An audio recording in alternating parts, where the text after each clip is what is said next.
Hace rato vi un video de un youtuber que salió explicando por qué las tiendas empiezan a venderlo de Navidad desde septiembre. En la biología existen dos tipos de explicaciones, las razones últimas y las razones próximas. Las razones próximas se refiere a los cómo, a explicaciones basadas en la historia de vida del organismo, en los detonadores inmediatos. Y las razones últimas se refiere a los por qué, cómo esta característica o esta conducta nos ayudó a sobrevivir y reproducirnos. Un ejemplo es en la migración de las aves. La explicación próxima de por qué migran las aves es que empieza a bajar las temperaturas, los días se hacen más cortos, lo que hace que el ave vuele. La explicación última diría que aves que migraban en invierno tendían a sobrevivir y reproducirse mejor que las que se quedaban en el frío. Entonces yo creo que este youtuber dio la explicación próxima y yo quiero adentrarme un poco en la explicación última. Y creo que es importante comenzar hablando de teoría de juegos. ¿Y qué es teoría de juegos? Dice, la teoría de juegos es una rama matemática y económica que analiza decisiones estratégicas en situaciones donde los resultados dependen de las elecciones de múltiples participantes, no solo de las propias, buscando la estrategia óptima para maximizar beneficio o utilidad. Si tienes más de cierta edad, probablemente recuerdas la película Una mente brillante, A Beautiful Mind, donde salía Russell Crowe como el famoso matemático, creo que se llamaba John Nash, quien ganó un premio Nobel por lo que se conoce como el Nash Equilibrium o equilibrio de Nash. Y dice, el equilibrio de Nash es un concepto de la teoría de juegos que describe una situación donde cada jugador elige la mejor estrategia para sí mismo, considerando las estrategias de los otros jugadores, de tal manera que ningún jugador tiene un incentivo para cambiar su elección unilateralmente.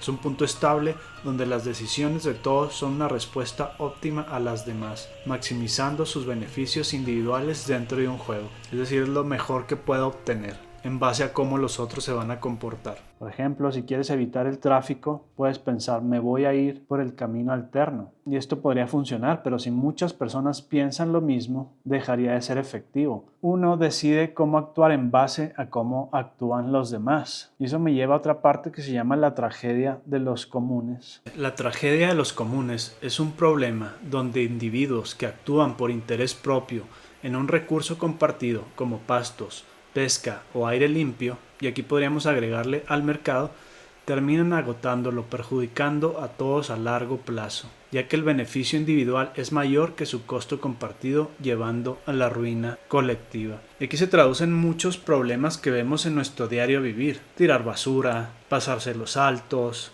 estacionarse donde no se debe, oír música ruidosa. Hay que recordar el imperativo categórico de Kant: no actúes de algo que no te gustaría que fuera universal. Sí, es muy padre pasarse el alto para yo llegar a tiempo, pero ¿qué pasa si todos se pasan? Sí, es muy a gusto tirar la basura en vez de ir a buscar un bote, pero ¿qué pasa si todos la tiran? Empieza a arruinarnos a todo. Y sí, es muy padre empezar a vender desde septiembre para ganar dinero, pero ¿qué pasa si todos lo hacen? Se acaban las temporadas. Como el dilema del prisionero. ¿Qué es el dilema del prisionero? Es un concepto clave de la teoría de juegos que ilustra un conflicto entre el interés individual y el bien común, donde dos individuos toman decisiones racionales que resultan en un peor resultado para ambos que si hubieran cooperado. Es decir, si todos se esperaran a vender sus productos navideños hasta que sea tiempo, todos ganaríamos, todos saldríamos mejor. Pero ¿qué pasa? Puedes ganar más si todos cooperan menos tú. Y por el otro lado, pierdes más si tú cooperas y los demás no. Por lo tanto, la decisión más racional es no cooperar, porque aunque pierdan todos, pierdes menos que si cooperaras tú y los otros no. Y se vuelve esta trampa que es difícil de escapar.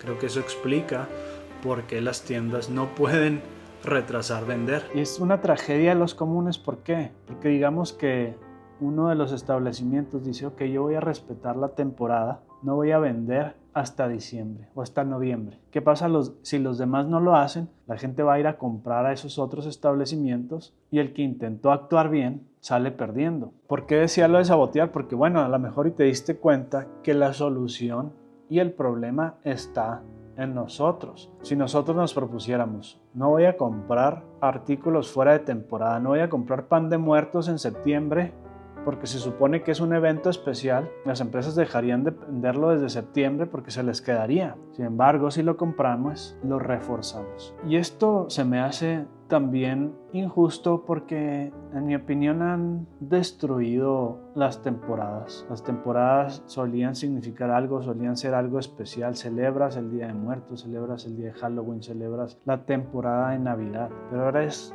todo el año, como si fuéramos niños. Nos quieren tener todos los días, el día del taco, día del sillón, día del perro, y viene siendo más estrategia de consumir. Voy a comprar tacos, voy a regalarle a mi perro, voy a regalarle a mi sillón, voy a regalarle lo que sea.